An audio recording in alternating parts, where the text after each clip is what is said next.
Listen. B. You will hear a radio interview with an EQ consultant, Frederick Patrick. Listen and find out what EQ is. Good evening and welcome to This Hour. Tonight I have with me one of the country's top EQ consultants, Frederick Patrick. Welcome, Frederick. Good evening. Now, what exactly is EQ? It has something to do with IQ, am I right? In a way, yes. We all know that IQ is a measurement of a person's intelligence that is calculated from the results of special tests. And for many years, people used to think that if someone had a high IQ, they would be more successful. And that's not the case? Absolutely not. It turns out that EQ, or emotional intelligence, is a much better way to measure whether a person will enjoy success or not. Most EQ consultants agree that 80% of one's success depends on EQ and 20% on IQ. In fact, studies show that the most successful business people in the world today all have very high levels of EQ. That's very interesting. But could you give us a clearer picture of what EQ is? Let me give you an example.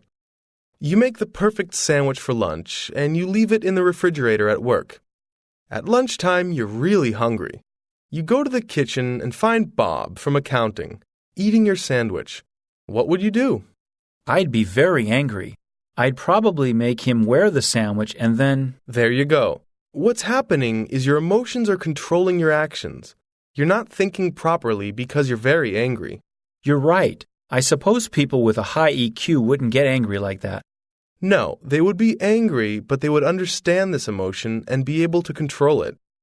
We mustn't forget that any decision we make, whether big or small, is affected by our emotions.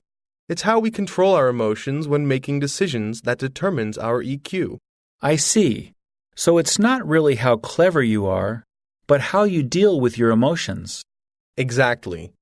At my workshops, I explain to people that first they need to understand their emotions, then try to control them. The final stage is to use them to improve performance. So is EQ something you can learn?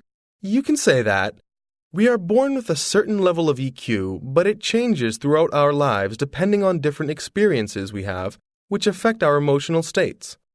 Having said that, it's certainly possible to become more aware of your own EQ. It's definitely worth looking into. Let me ask you about something else now.